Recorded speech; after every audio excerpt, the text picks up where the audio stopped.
जौगानायनि बाथ्रा बुंनाय बीजेपी सरकारनि समावबो मोनफुंनो हायाखैसै गोरिब नखरा।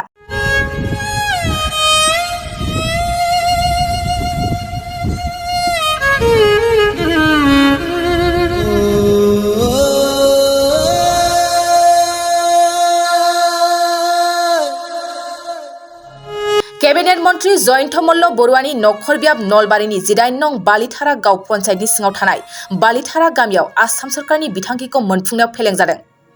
सरकारनि बिथांखिखौ मोनफुंनायाव मोनसे नखरा खुद्रिखांनाय फोरमायदों। गोरिब सुबुंफोरनि थाखाय आसाम सरकार आरो मिरु सरकारा मोनसेनि उनाव गुबुन मोनसे सुबुं अनसाय बिथांखिखौ फोसावदोंमोन, नाथाय सरकारनि बेफोर मुलाम्फायारि बिथांखिफोरखौ मोनफुंनो हायैनि अजद खालामदों।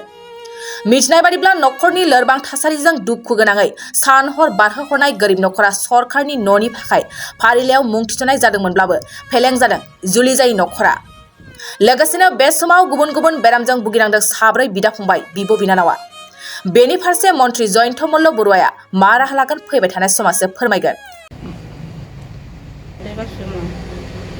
आसनि मैं दिसलु आगे कसेल पाबा तुमी होता खायरो ताबा गालगे इच्छा तारे इच्छा नामई नाही गले जाय थाको बिया बारू मोर होसिल चाव मारा गेल गाड़ी सिपी मारी गलसी गुवाहाटीत मी बनी तिनचा फायता फायतु करू एतु बायदो बेमारी आको करबा नरे फायतुओ करबा नरे आता घरते थाकू आर की करबा बायतु ना तेला मिटु लबा नरू देसी मारे बो बोले दे निया खाबा रात्री रोटी गरम से कर दिया ना तो फर्स्ट ते हमारे नाम निसी फोटो ले ऐसे करो ना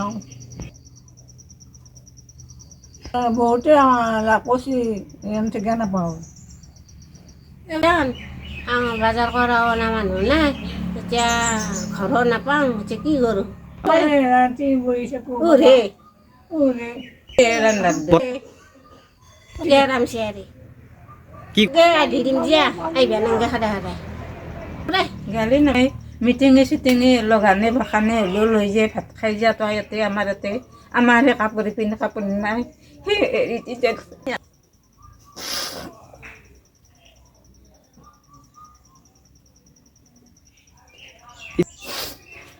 विचार की कबी जे खट्टू बैठक दे घरत हिंके कय अल्लाह बरवा बो कय थाका आमी आर हिंके हुनि बले बले दिबुआत बहि थाकू ए केना दिबु 2023-24 सोलोंथाइ बोसोरनि थाखाय क'क्राझारनि दतमायाव थानाय सेन्ट फ्रान्सिस जेभियार एचएस स्कुला नोंथांमोननो लानानै फैदों गोदान मुं थिसननाय।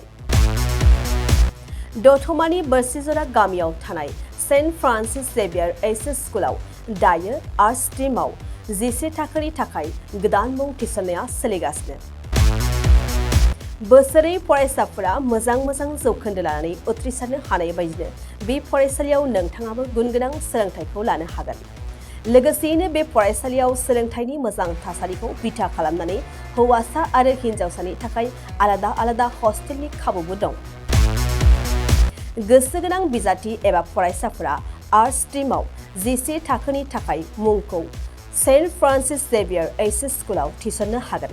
मुं थिसननायनि बागै आबुं बाथ्राखौ मिन्थिनोब्ला नैबे मबाइल नम्बर 7637819350 एबा 6900559217 आव थोंजों सुलाद लानो हागोन। थामहिनबा सेन्ट फ्रान्सिस जेभियार एचएस स्कुलाव थांनानैबो नोंथाङा सुलाद लाहैनो हागोन।